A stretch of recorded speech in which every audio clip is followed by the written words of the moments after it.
Tipos de que? Uma ficha muito importante para você preencher. Vamos lá? Tipos de que? Esses 4 primeiros aqui são os 4 principais que você não deve jamais esquecer. Bom, seria bom que você decorasse tudo, mas essas 4 principais aqui, adeus, você não pode esquecer. E você conhece bem, né? Porque a gente já trabalhou de forma antecipada essas conjunções, esses pronomes aqui. Vamos começar com o primeiro e mais famoso e o que deve ser privilegiado na hora de sua análise. Sempre comece pelo pronome relativo. O pronome relativo é o único com função sintática, único com função, o que, gente? Sintática. É o único que exerce a função de objeto direto, indireto, complemento nominal. A gente viu na função sintática dos pronomes relativos. É o único com antecedente, antecedente e consequente. É o único que retoma,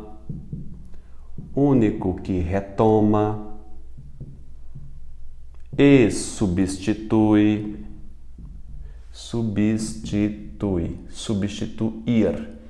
Então, substitui com i. Único que substitui. E inicia orações. Oração subordinada adjetiva. Então, você tem todas essas informações aí, que tem espaço aí. Eu estou olhando aqui se o espaço está adequado, mas você tem que colocar todas essas informações. A criança que gritou alertou os policiais. A criança a qual gritou... Ah, gente, faltou aqui colocar por a qual. Eu vou colocar aqui na frente, ó. A qual. Para que você relembre que ele dá para trocar por a qual, para reconhecer como pronome relativo. A criança a qual gritou, pronome relativo. Se dá para trocar por a qual, as quais ou os quais, ele é um pronome relativo. É o único que retoma um termo anterior ligeiramente, tem que ser ligeiramente anterior, tá? O único que retoma o termo ligeiramente anterior, que é chamado de antecedente. É bom que você entenda que o pronome relativo é anafórico, porque retoma um termo anterior, e ele substitui, repete o elemento anterior. Ele repetiu, isso aqui é a palavra criança, é a mesma coisa, substituindo, promovendo assim a coesão. O que é um elemento promotor de coesão, porque ele retoma e substitui o termo antecedente. Ok?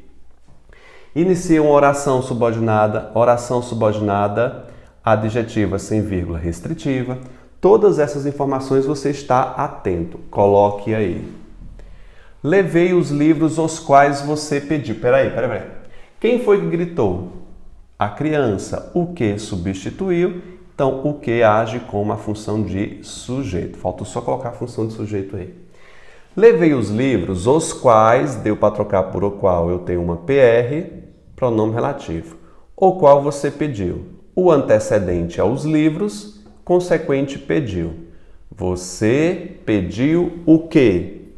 Os livros. O que substituiu, ele vai exercer a função de objeto direto. Tá bom? Então, você coloca assim, os livros é o antecedente, pediu é o consequente. Pronome relativo, função de objeto direto. Já na conjunção integrante, ele não possui função sintática, não retoma termos,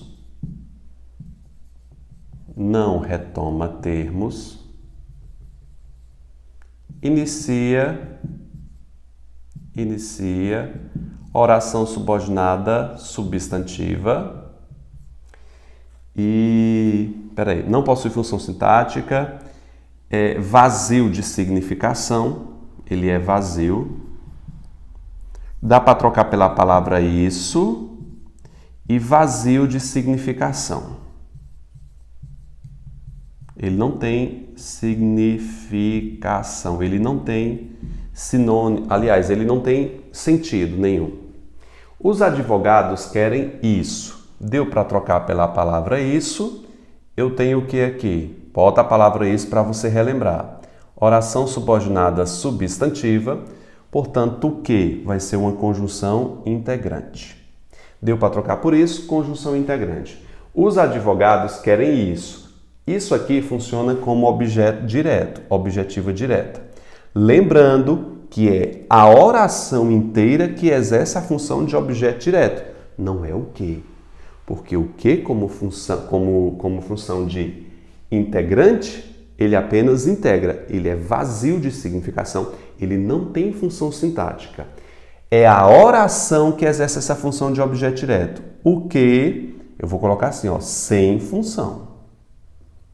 Ele não tem nenhuma função sintática. A oração a qual ele inicia é que tem a função de objeto direto. Fique atento. Soube isso ou soube disso, na verdade aqui é uma objetiva indireta. Oração subordinada substantiva, objetiva indireta. O que? É uma conjunção integrante e ele não exerce nenhuma função sintática, tá bom? Soube isso, querem isso, deu para trocar por isso. O que como conjunção integrante? E você vai tomar cuidado com a preposição acidental, tá? Sempre que analisar a conjunção integrante, tem que analisar ao lado a preposição acidental, porque muitas vezes dá para trocar por isso. Eu vou colocar assim, ó. Falso isso. Por que é falso isso? Porque ele também dá para trocar pela palavra isso. Não confunda. Sempre que eu tiver ter ou haver mais infinitivo. Infinitivo. Eu vou ter uma preposição acidental. Eu vou colocar assim também, ó, trocar por de. Na maioria das vezes dá certo. Trocar por de. É uma preposição acidental, locução verbal de obrigação. Vou botar só locução verbal. Ele inicia uma locução verbal.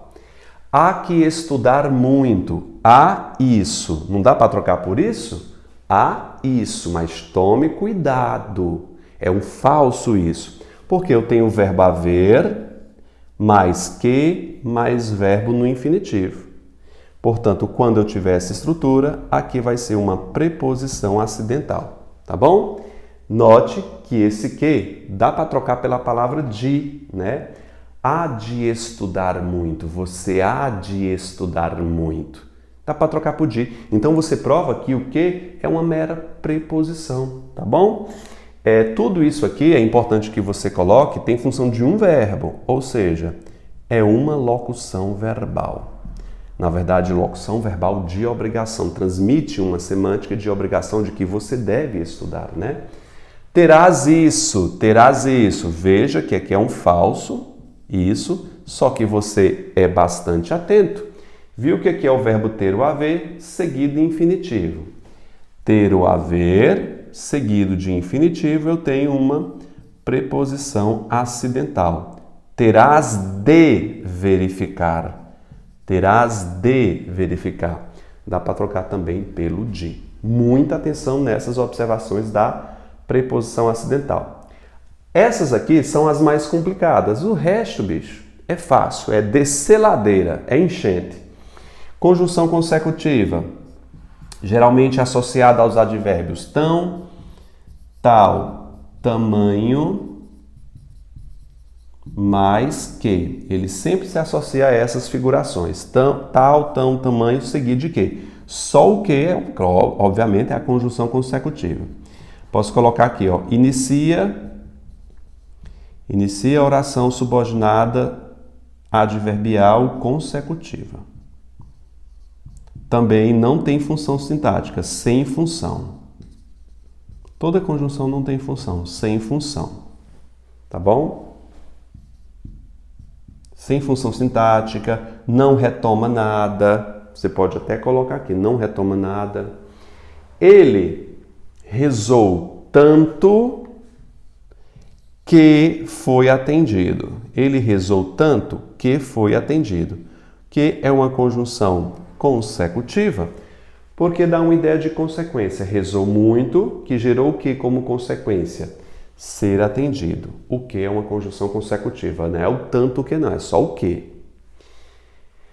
Tamanha era sua competência que foi reprovado. Note a associação do advérbio tamanha com o que?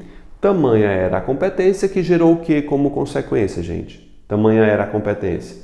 Foi aprovado. Esse que é uma conjunção consecutiva. Inicia uma oração subordinada adverbial consecutiva, tá? Vazio de significação, só o que é vazio de significação. Não retoma nenhum termo, porque isso se deve a quê? Apenas ao pronome relativo. Eu tenho que reforçar isso, candidato, porque as provas perguntam. O que não exerce a função de oração subordinada adverbial consecutiva? O que não exerce. É toda a oração que exerce a função de advérbio. Fique ligado nisso. Conjunção de ordem comparativa, muito fácil, pouco cai, porque você consegue identificar bem o sentido de comparação.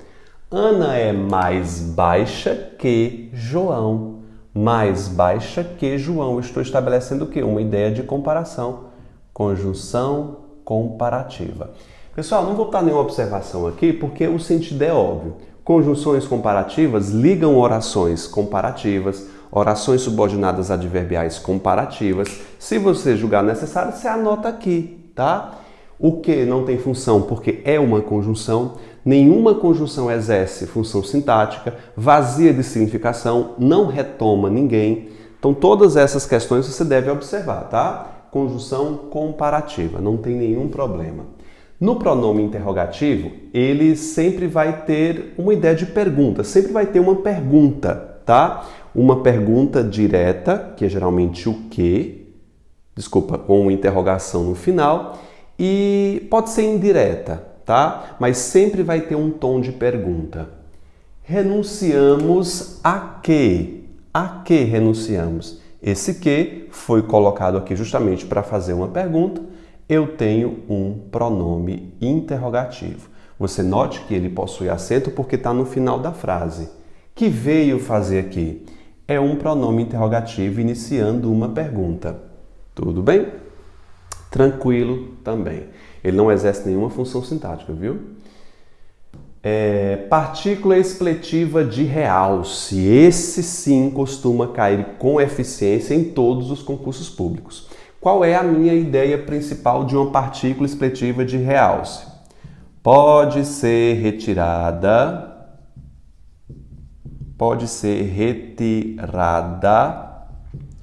sem prejuízo gramatical. Prejuízo gramatical.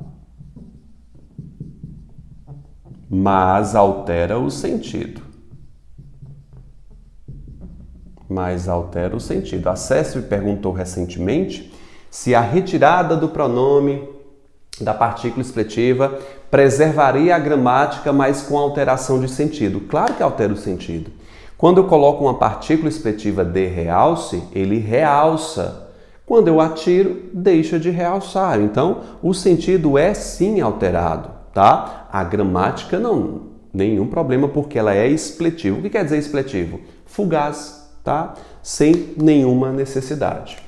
Qual é a outra observação aqui? Muitas vezes é associada,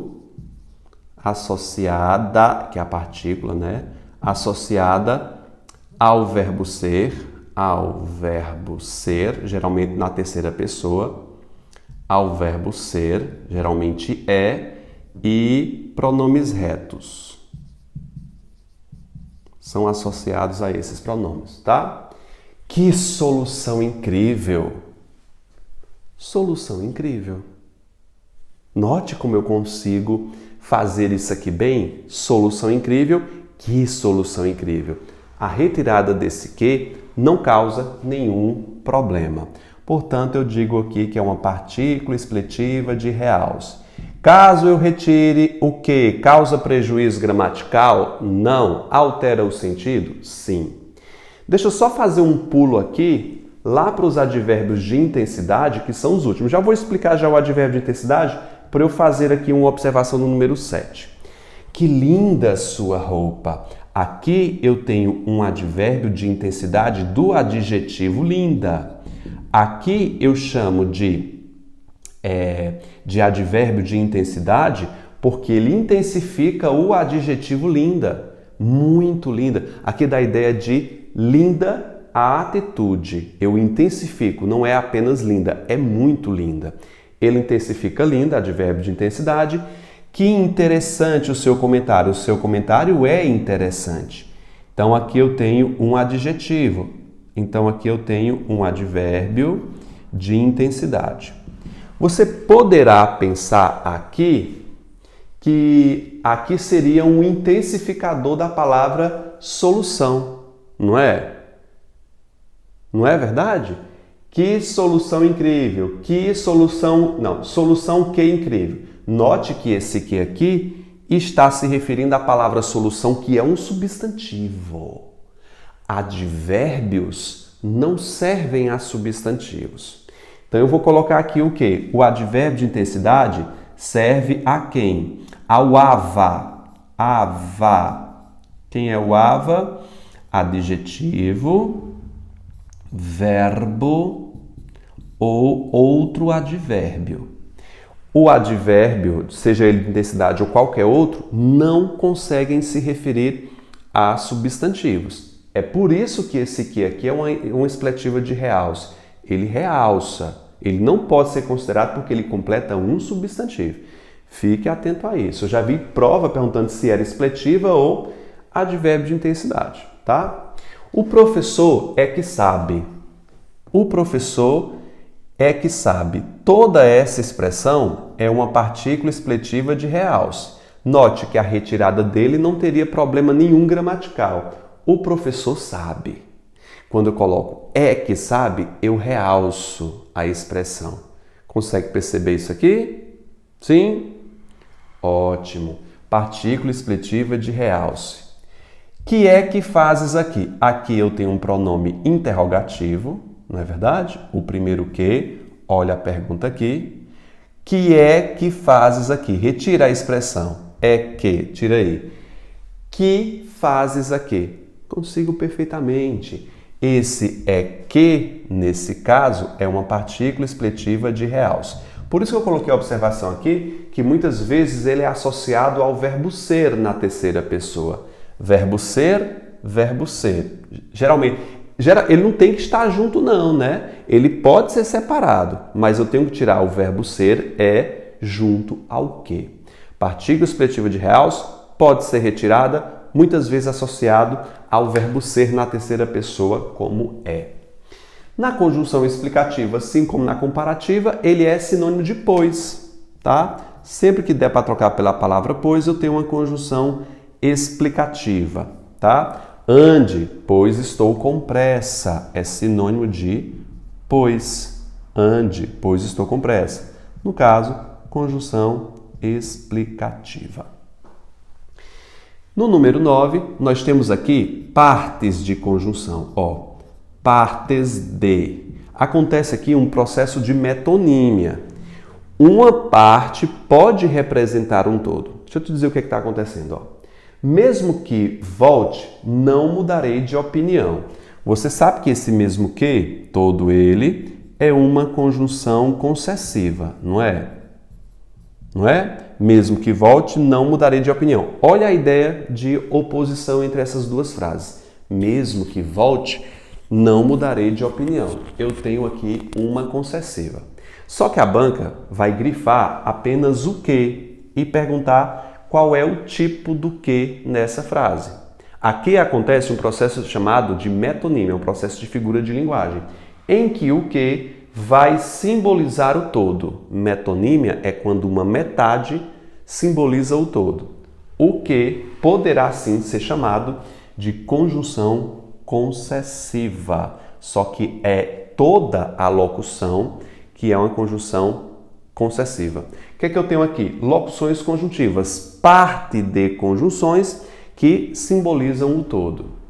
À medida que escrevia, ouvia música. Você sabe que a conjunção proporcional é toda essa expressão. À medida que eu posso chamar aqui de locução conjuntiva proporcional. Só que o que a banca vai grifar e vai perguntar se o que é uma locução conjuntiva proporcional. E muitas bancas aceitam isso por um processo chamado de metonímia, a parte que simboliza o todo. Boa. Um substantivo vai ser precedido de um determinante, geralmente é o um, tá? E ele é sinônimo de algo, né? Alguma coisa. Ele tem um quê de mistério, ele tem algo de misterioso.